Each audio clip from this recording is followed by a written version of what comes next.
ये कहानी सितलापुर नाम के एक छोटे से गांव की है जो पहाड़ों के बीच में बसा हुआ था। यहाँ सर्दियों का मौसम बहुत कठिन होता था। इस गांव में रामू अपनी पत्नी सुनीता और बेटे भोला के साथ रहता था। रामू बहुत ही गरीब था। रामू गांव के बाहर वाले जंगल से सूखी लकड़ियां इकट्ठा करता और लाकर उन्हें गांव के मार्केट में बेचकर पैसा कमाता था और उन्हीं पैसों से उसके घर का खर्च चलता था। रामू इतना गरीब था कि वो जितने पैसे उन लकड़ियों को बेचकर कमाता वो सारे तो उसके बेटे की पढ़ाई और घर में रोज लगने वाले साग सब्जी में ही खर्च हो जाते थे, जिस कारण वो कभी पैसे बचा नहीं पाता था। वैसे तो आम दिनों में रामू काफी कम लकड़ियां बेच पाता था। बस एक सर्दी का मौसम था जब वो लकड़ियां बेचकर थोड़े ज्यादा पैसे कमा पाता था। रामू की पत्नी सुनीता घर संभालने का काम करती थी और रामू का बेटा भोला पढ़ाई लिखाई में बहुत अच्छा था, लेकिन गरीबी के कारण उनका जीवन कठिन था। गांव में धीरे धीरे अब ठंड बढ़ने लगी थी। ठंड इतनी बढ़ गई थी कि ठंड के कारण गांव के लोगों ने अपने घर से बाहर निकलना भी बहुत कम कर दिया था। ठंड का कहर दिन भर तो रहता ही था, पर रात में तो ठंड अपने चरम सीमा पर पहुंच जाती थी। रात में इतनी ठंडी हवाएं बहने लगती थी कि गांव में कोई भी बिना जलावन जलाए नहीं रह सकता था। पूरे गांव वाले जलावन के लिए मार्केट से मिलने वाली लकड़ियों पर ही निर्भर रहते थे और मार्केट में लकड़ियां केवल जंगल से ही लाया जा सकता था, पर जंगल गांव से काफी दूर था और वहां से लकड़ियां लाना इतना आसान नहीं था। इसी बीच रामू के घर पर रामू जलावन जलाकर अपनी पत्नी से बात करता है। सुनीता, मैं कुछ सोच रहा हूँ। बोलिए जी, आप क्या सोच रहे हो? सुनीता, तुम तो देख ही रही हो कि इस साल गांव में बहुत ज्यादा ही ठंड हो रही है, तो मेरे हिसाब से तो ये पैसे कमाने का बहुत मस्त मौका आया है। सोच रहा हूँ इस बार मैं जंगल में जाकर बहुत सारी सूखी लकड़ी लाकर बेच दूंगा, जिससे हमारे पास काफी पैसे आ जाएंगे। और ठंडी इतनी है कि मेरे हिसाब से सारी लकड़ियां हाथों हाथ बिक जाएंगी। और इस बार जो मैं पैसे कमाऊंगा उनमें से कुछ पैसे अपने भोला की आगे की पढ़ाई के लिए बचा लेंगे, ताकि हमें भविष्य में उसकी पढ़ाई के लिए पैसों की चिंता ना हो। पर इस बार ठंडी बाकी समय से कुछ ज्यादा ही है, तो आप इतनी ठंड में कैसे लकड़ियां लेने जाओगे? आपको कहीं ठंड लग गई तो पैसे कमाने की जगह आपकी तबीयत खराब हो जाएगी। नहीं सुनीता, मुझे कुछ नहीं होगा, तुम मेरी चिंता मत करो। यही अच्छा मौका है खूब सारे पैसे कमाने के लिए। क्या पता फिर ऐसा मौका मिले ना मिले। ठीक है, जैसा आपको सही लगे, पर अपना ख्याल रखना।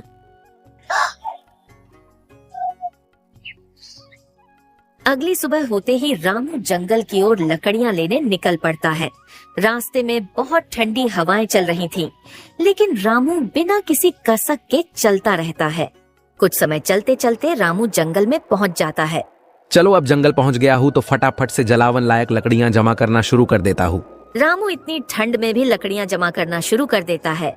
कुछ देर लकड़ियां जमा करते करते रामू काफी लकड़ियां जमा कर लेता है। चलो, अब जब काफी लकड़ियां जमा हो गई हैं, तो इन्हें ले जाकर फटाफट से बेच देता हूँ। फिर क्या था, रामू सारी जमा की हुई लकड़ियां उठाकर उन्हें बेचने के लिए गांव के बाजार के लिए निकल पड़ता है। चलते चलते कुछ देर बाद वो गांव के बाजार में पहुंच जाता है और लकड़ियां बेचना शुरू कर देता है। देखते देखते कुछ ही देर में सारी लकड़ियां बिक जाती हैं और रामू को उन लकड़ियों से उसे काफी अच्छा खासा मुनाफा होता है। आज तो बहुत अच्छी कमाई हुई है। चलो चलकर सुनीता को आज का मुनाफा दिखाता हूँ। कुछ देर में रामू घर पहुंच जाता है और सुनीता को आवाज लगाने लगता है। अरे सुनती हो सुनीता, जरा यहाँ आना तो। रामू की आवाज सुनकर सुनीता तो नहीं आती है, पर उसका बेटा भोला वहाँ आ जाता है। भोला बेटा, तुम्हारी माँ कहाँ है? जरा जाओ और अपनी माँ को बुला कर ले आओ। पिताजी, माँ तो रसोई घर में है और जलावन जला रही है। रुको, मैं उन्हें अभी बुलाकर लाता हूँ। नहीं बेटा, रहने दो। तुम्हारी माँ कुछ काम कर रही है तो करने दो, वो थोड़ी देर में आ जाएंगी। क्या हुआ पिताजी, आप बहुत खुश लग रहे हो, कोई खास बात है क्या? नहीं बेटा, ऐसी कोई खास बात तो नहीं है, बस आज लकड़ियां बेचकर बहुत मुनाफा हुआ है। क्या कहा पिताजी? मतलब आप इतनी ठंड में भी बाहर गए थे लकड़ियां बेचने, आपको ठंड नहीं लगी क्या? बेटा, ठंड तो बहुत लग रही थी, पर एक यही तो मौसम है जिसमें लकड़ियां बेचकर कुछ कमाई हो पाती है। नहीं तो बाकी दिनों में तो घर के राशन के पैसे जमा करना भी कभी कभी भारी पड़ जाता है। और इस बार तो मैंने सोच लिया है कि मैं और ज्यादा मेहनत करूंगा ताकि कुछ पैसे ज्यादा जमा कर लूं, ताकि तुम्हारे आगे की पढ़ाई के लिए हमें किसी से पैसे मांगने की नौबत ना आए। पर पिताजी, मेरे पढ़ाई के लिए आप इतनी ठंड में काम कर रहे हो, ये मुझसे देखा नहीं जा रहा है। कल से मैं भी आपके साथ चलूंगा जंगल लकड़ियां लेने। नहीं बेटा, तुम्हें मेरे साथ आने की जरूरत नहीं है। देखो बेटा, मैंने पढ़ाई लिखाई तो की नहीं है, इसीलिए मुझे ये काम करना पड़ रहा है, पर मैं ये नहीं चाहता कि मेरे ही तरह तुम्हें भी ये काम करना पड़े। इसलिए तुम खूब पढ़ो और बड़े अफसर बनो। यहाँ रामू और भोला आपस में बात कर रहे होते हैं, तभी वहाँ सुनीता आ जाती है। अरे आप आ गए, रुकिए मैं अभी जलावन की लकड़ियाँ लेकर आती हूँ। सुनीता रसोई घर की तरफ जलावन की लकड़ियाँ लेने चली जाती है। सुनीता जलावन की लकड़ियाँ लाकर उन्हें कमरे में जला देती है। दोनों पति पत्नी बिस्तर पर आराम से बैठकर बातें करने लगते हैं और भोला भी अपने कमरे में पढ़ाई करने चला जाता है। सुनीता, तुम मानोगी नहीं, ठंड के कारण आज मैं जो लकड़ियां बेचने बाजार गया था वो बस कुछ चंद मिनटों में ही बिक गई और उन्हें बेचकर मुझे बहुत मुनाफा हुआ है। ऐसे ही अगर मेरी लकड़ियां बिकी तो हमारे पास बहुत पैसे हो जाएंगे, जिससे साल भर के लिए मैं कोई नया धंधा भी कर सकूंगा। हाँ, आपका कहना सही है, पर अभी तो ठंड का मौसम शुरू हुआ ही है। इसमें इतनी ठंड पड़ रही है तो सोचिए आगे कितनी ठंड बढ़ जाएगी। सुनीता, अब मुझे कोई ठंड नहीं रोक सकती है।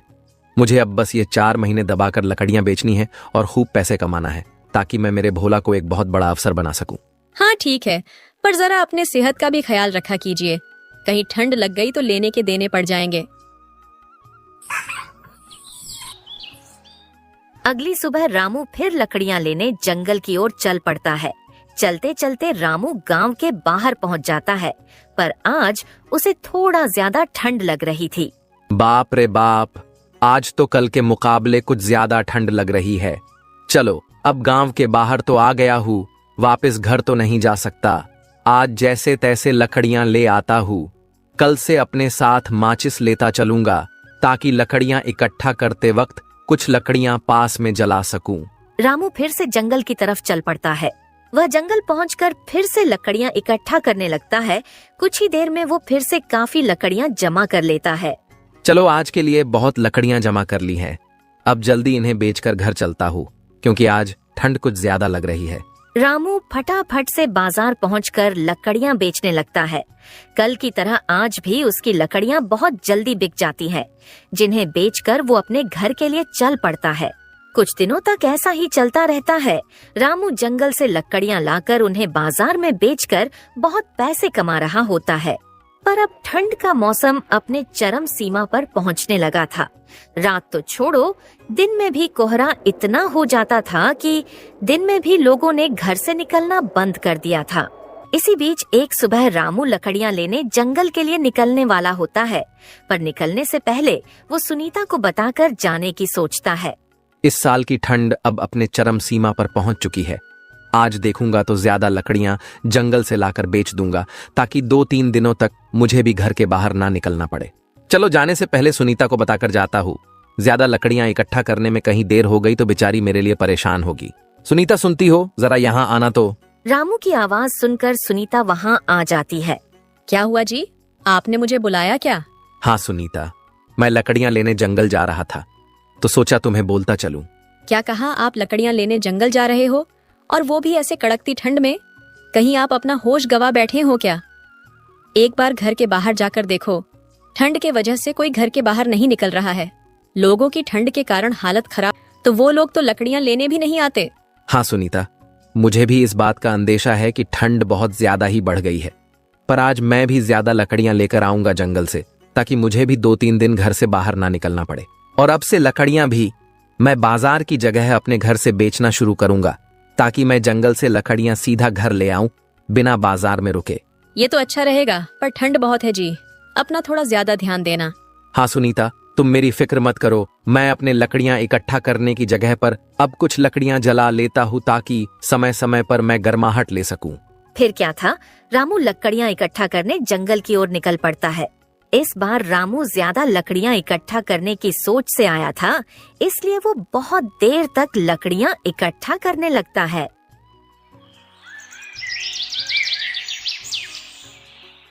रामू को लकड़ियां जमा करते करते अब शाम हो चुकी थी और ठंड के साथ साथ तेज हवाएं बहना शुरू हो जाती हैं। तेज हवाओं के कारण रामू ने जो लकड़ियां जलाई थीं, वो बुझ जाती है। लकड़ियों को बुझता देख रामू परेशान हो जाता है। अरे अब ये हवाएं बढ़ती जा रही हैं और मेरी जलाई लकड़ियां भी बुझ गई हैं। मुझे जल्द से जल्द लकड़ियां लेकर घर के लिए निकलना चाहिए।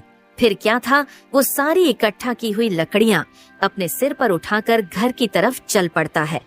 पर इस बार रामू ने काफी ज्यादा लकड़ियां जमा कर ली थीं, जिस कारण उसे काफी धीरे धीरे चलना पड़ रहा था। जैसे तैसे रामू अपने घर पहुंच जाता है, पर इस बार ज्यादा लकड़ियां इकट्ठा करने के चक्कर में उसने कुछ ज्यादा समय ठंड में गुजार लिया था। आ गए आप। आज तो आपने कुछ ज्यादा समय लगा दिया आने में। हाँ सुनीता, मैंने कहा था ना कि आज मैं 2-3 दिनों के लिए लकड़ियां जमा करके ले आऊंगा, तो उन्हीं को इकट्ठा करने में ज्यादा समय लग गया। ज्यादा समय ठंड में रहने के कारण रामू की तबीयत ठीक नहीं लगती है। सुनीता, आज मैं थोड़ा ज्यादा थक गया हूँ, तो सोने जा रहा हूँ। अरे आप पहले कुछ खा लीजिए, फिर सो जाना। नहीं सुनीता, आज मुझे थोड़ी ज्यादा थकान लग रही है, तो थोड़ा सो जाता हूँ, बाद में उठकर खा लूंगा। रामू चादर लेकर बिस्तर पर सो जाता है। कुछ समय बाद जब सुनीता उसे उठाने आती है, तो देखती है रामू का बदन बुखार से तप रहा होता है। वो फौरन भोला को आवाज लगाती है। भोला बेटा, जल्दी यहाँ आओ। सुनीता को इतनी जोर से बुलाते सुन भोला वहाँ भागते हुए आता है। क्या हुआ माँ? आपने मुझे इतनी जोर से क्यों चिल्लाकर बुलाया? कुछ हुआ है क्या? सुनीता के चेहरे पर चिंता की लकीरें साफ दिख रही थीं। उसने घबराते हुए भोला को कहा, बेटा, तुम्हारे पिताजी का शरीर बुखार से तप रहा है। जल्दी से गांव के डॉक्टर साहब को बुला लाओ। माँ, पर अचानक पिताजी को बुखार कैसे आ गया? कल तक तो पिताजी एकदम ठीक थे, तो आज अचानक क्या हो गया? बेटा, तुम्हारे पिताजी आज भी लकड़ियां लेने जंगल गए थे और आज तो वो पूरा दिन लकड़ियां जमा कर रहे थे। मुझे लगता है उन्हें पक्का ठंड लग गई है। क्या कहा माँ? पिताजी इतनी जबरदस्त ठंड में भी लकड़ियां लेने जंगल गए थे, तो आपने उन्हें रोका क्यों नहीं? बेटा, मैंने उन्हें बहुत रोकने की कोशिश की, पर ये कहने लगे कि आज 2-3 दिन की लकड़ियां जमा करके ले आऊंगा और फिर 2-3 दिन घर के बाहर नहीं जाऊंगा। इसलिए फिर मैंने उन्हें जाने दिया। माँ, लगता है दिन भर ठंड में रहने के कारण बाबा को ठंड लग गई है। आप उनका ध्यान रखिए। मैं अभी जाकर डॉक्टर काका को लेकर आता हूँ। भोला तुरंत डॉक्टर काका को बुलाने के लिए बाहर की ओर दौड़ पड़ता है। बाहर ठंड इतनी ज्यादा थी कि बाहर जाना मुश्किल हो रहा था, लेकिन भोला ने अपने पिता की हालत को देखकर ठंड की परवाह नहीं की और वो डॉक्टर काका के अस्पताल के लिए चल पड़ता है। कुछ समय में वो डॉक्टर काका के अस्पताल में पहुंच जाता है। डॉक्टर काका, जल्दी चलिए। मेरे पिताजी की तबीयत बहुत खराब हो गई है। उनका पूरा बदन बुखार से तप रहा है। क्यों भोला बेटा, ऐसा क्या हो गया कि तुम्हारे पिताजी की तबीयत इतनी बिगड़ गई? भोला डॉक्टर को पूरी बात बता देता है, जिसे सुनकर डॉक्टर बहुत गुस्सा हो जाता है। बेटा, रामू कहीं पागल तो नहीं हो गया है जो वो इतनी ठंड में पूरा पूरा दिन जंगल में गुजार रहा है? हाँ काका, माँ ने भी पिताजी को बहुत समझाया, पर उनका बस एक ही कहना है कि यही मौसम है जब मैं कुछ कमा पाता हूँ, जिस कारण माँ भी उनसे बहस नहीं कर पाती है। हाँ बेटा, उसका कहना भी सही है, पर सेहत से बढ़कर पैसे नहीं है। सेहत अच्छी रही तो वो कुछ और काम करके भी पैसे कमा सकता है। हाँ काका, पर वो हमारी बात सुने तब कुछ हो ना। चलिए, अब आप ही चलकर उन्हें समझाइए। ठीक है बेटा, चलो चलकर तुम्हारे पिताजी की तबीयत देख लेते हैं और उनको समझा भी देंगे। डॉक्टर ने तुरंत एक बैग में दवाई और कुछ जरूरी सामान लिया और भोला के साथ रामू के घर की ओर चल पड़े। ठंड इतनी तेज थी कि हर कदम भारी पड़ रहा था। ठंडी हवाएं इतनी तेज बह रही थीं कि उनका 2 कदम चलना भारी पड़ रहा था। इसलिए दोनों ने एक घर के नीचे रुकने का सोचा। भोला अपने पिता के लिए बहुत चिंतित था, इसलिए डॉक्टर काका ने भोला को दिलासा देते हुए कहा, बेटा चिंता मत करो, हम थोड़ी समय में तुम्हारे घर पहुंच जाएंगे और तुम्हारे पिताजी को ठीक कर देंगे।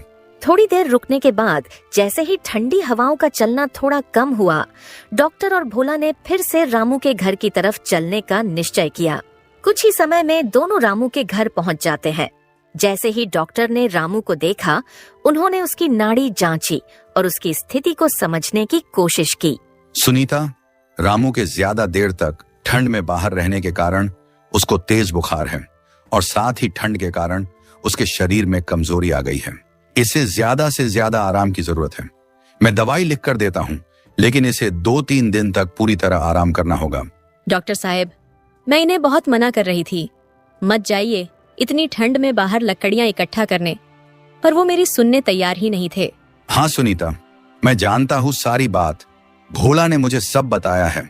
तुम फिक्र मत करो, रामू को केवल ठंड लगी है, 2-3 दिन आराम करेगा तो ठीक हो जाएगा। पर अब ध्यान रखना कि गलती से भी वो ऐसी ठंड में बाहर ना जाए, पूरी तरह स्वस्थ होने तक, वरना कहीं कुछ हो गया तो शायद भारी पड़ जाएगा। जब वो पूरी तरह ठीक हो जाए तो उसके बाद उसे बोलना लकड़ियां इकट्ठा करने जाएं, पर तब तक घर के बाहर बिल्कुल भी कदम ना रखें। डॉक्टर साहब, हो सके तो आप कुछ देर रुक कर इन्हें समझा दीजिए, वरना ये फिर से लकड़ियां लेने जंगल चले जाएंगे। नहीं सुनीता, अभी फिलहाल रामू को दवा देकर आराम करने दो। मैं कल सुबह आकर रामू को समझा दूंगा। ठीक है डॉक्टर साहब, जैसा आपको सही लगे। डॉक्टर ने रामू को दवाई दी और सुनीता से कहा, इन्हें गर्म कपड़े पहनाएं और आग जलाकर कमरे को गर्म रखें।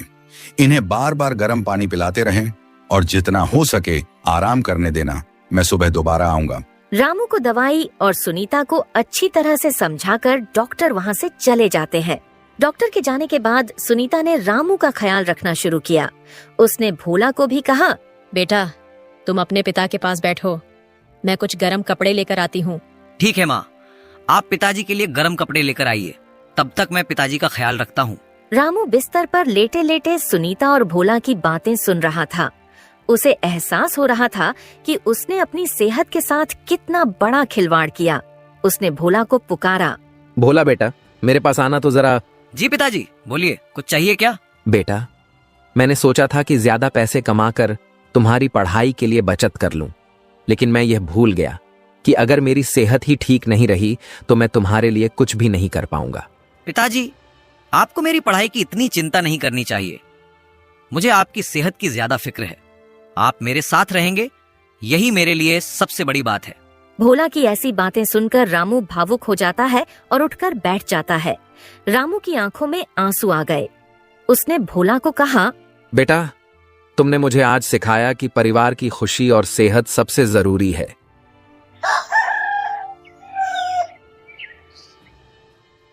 अगले दिन सुबह डॉक्टर फिर रामू को देखने आए।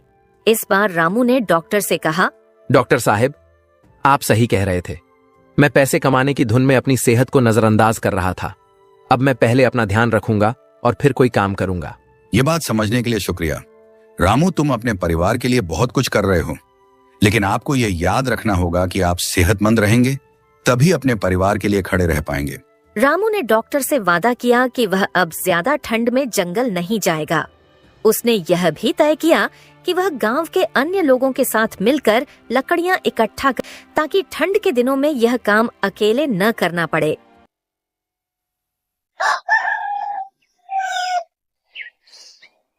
धीरे धीरे रामू की तबीयत ठीक होने लगी।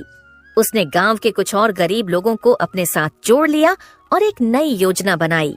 रामू ने गांव के लोगों से बात की और उन्हें बताया कि वह एक सामूहिक जलावन स्टोर खोलना चाहता है, जहां गांव के हर घर से थोड़ा योगदान लिया जाएगा और बदले में सभी को ठंड के दिनों में लकड़ियां मिलेंगी। यह विचार सभी को पसंद आया। गांव के लोग रामू की मदद करने के लिए तैयार हो गए। रामू और गांव के दूसरे लोग मिलकर जंगल से लकड़ियां लाने लगे। इस सामूहिक प्रयास से किसी एक व्यक्ति पर ज्यादा बोझ नहीं पड़ा। इस पहल ने गांव के लोगों की जिंदगी बदल दी। अब हर घर में लकड़ियां उपलब्ध थीं और कोई भी व्यक्ति ठंड में बाहर जाने को मजबूर नहीं था। रामू और उसके परिवार ने इस योजना से न सिर्फ अपनी बल्कि पूरे गांव की मुश्किलें हल कर दी। रामू के बेटे भोला ने भी यह देखकर सीखा कि कैसे कठिनाई के समय में एकजुटता से बड़ा काम हल हो सकता है। धीरे धीरे ठंड का मौसम खत्म हो गया।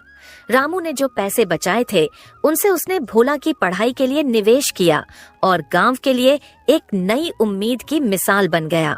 इस तरह ठंड का कहर जो कभी रामू के लिए एक चुनौती था, वह उसकी मेहनत और बुद्धिमानी से एक अवसर में बदल गया। दोस्तों, इस तरह की और शानदार कहानियां देखने के लिए हमारे इस चैनल को जल्द से जल्द सब्सक्राइब करें।